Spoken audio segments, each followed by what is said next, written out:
Assalamualaikum warahmatullahi wabarakatuh. Saya Ikhtiari Kusuma. Dan saya Ria Atika Sari Nugroho. Kami mahasiswi Program Studi Pendidikan Bahasa dan Sastra Indonesia, Universitas Muhammadiyah Purwokerto. Kami sebagai peserta KKN Alternatif FKIP tahun 2020 yang akan menyajikan video pembelajaran tentang teks prosedur kompleks kelas 10 semester ganjil. Selamat menyimak.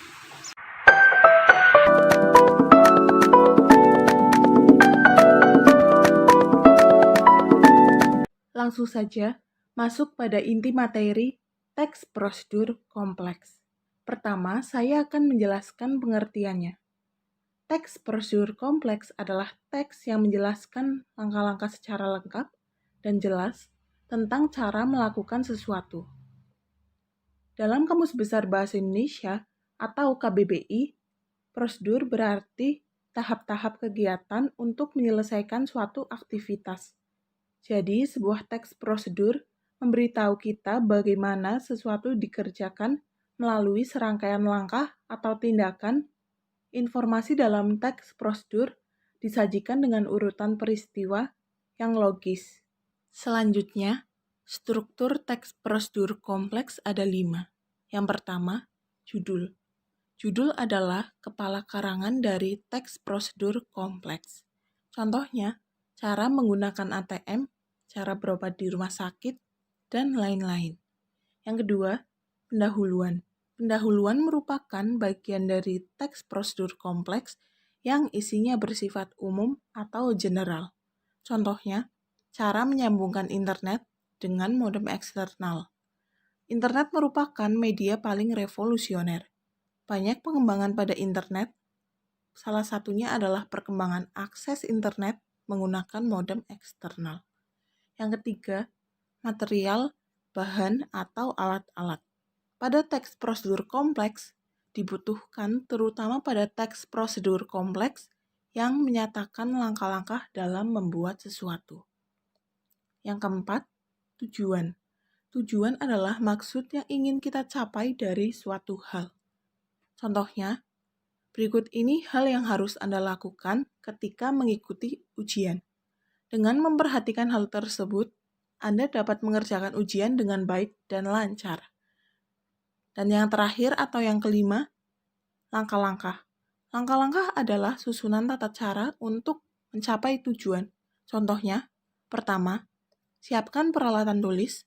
Kedua, periksalah kelengkapan lembar soal dan jawaban. Kemudian, kaidah kebahasaan teks prosedur kompleks ada 3. Yang pertama, kalimat perintah atau kata kerja imperatif. Pada teks prosedur kompleks, banyak dijumpai kalimat perintah. Konsekuensi dari penggunaan kalimat perintah, banyak pula pemakaian kata kerja imperatif, yakni kata yang menyatakan perintah, keharusan, atau larangan.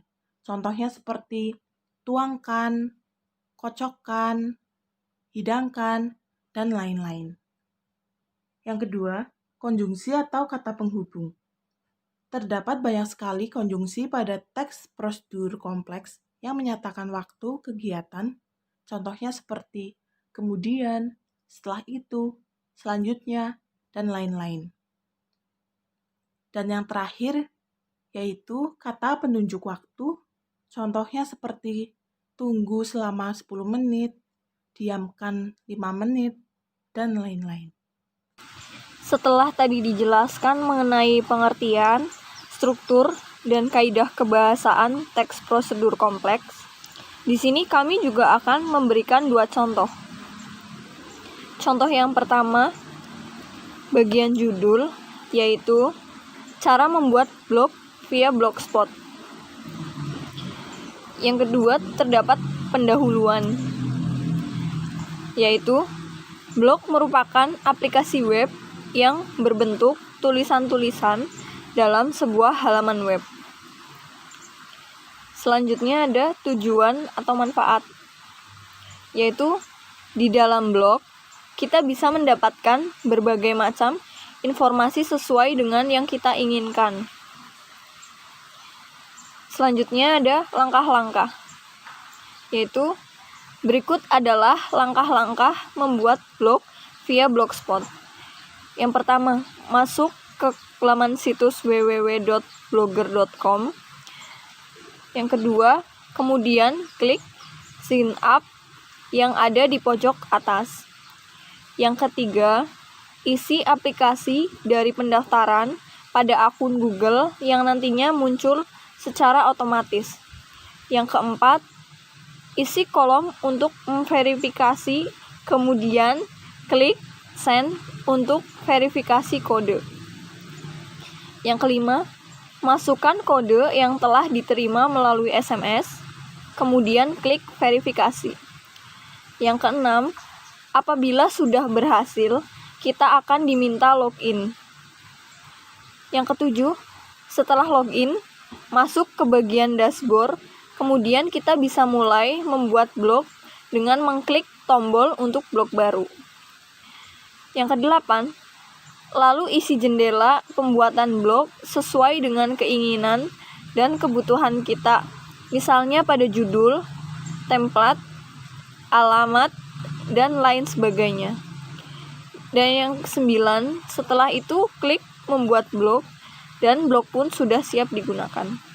Contoh kedua, yang pertama bagian judul, yaitu cara membuat lilin aromaterapi. Bagian yang kedua, pendahuluan, yaitu lilin aromaterapi merupakan sebuah cara untuk melakukan terapi. Ketiga, bagian tujuan atau manfaat. Terapi ini sangat diminati khususnya bagi kita yang bertujuan ingin mengharumkan kamar dengan wangi bahan atau bunga yang menyenangkan. Yang keempat, bagian material atau bahan atau alat-alat. Yang pertama, lilin ukuran besar dengan segala warna. Kedua, aromaterapi alami seperti kayu manis atau parfum melati. Ketiga, gelas bekas dari kaca. Dan bagian yang terakhir yaitu langkah-langkah atau cara pembuatan lilin aromaterapi. Yang pertama, panaskan lilin di atas wajan dengan api kecil dan sisihkan sumbunya. Kedua, tambahkan parfum pada saat lilin dipanaskan dengan hati-hati. Ketiga, setelah lilin meleleh, masukkan ke dalam gelas bekas dan pasang sumbunya.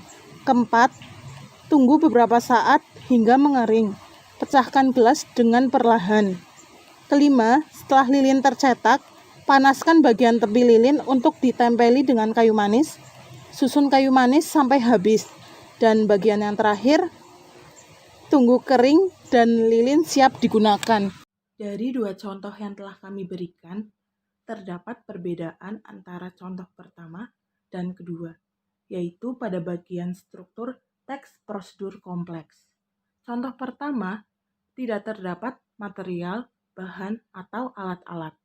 Sedangkan pada contoh kedua, terdapat material, bahan, atau alat-alat. Sekian yang dapat kami sampaikan, dan semoga bisa bermanfaat untuk kalian semua. Kurang lebihnya mohon maaf. Wassalamualaikum warahmatullahi wabarakatuh.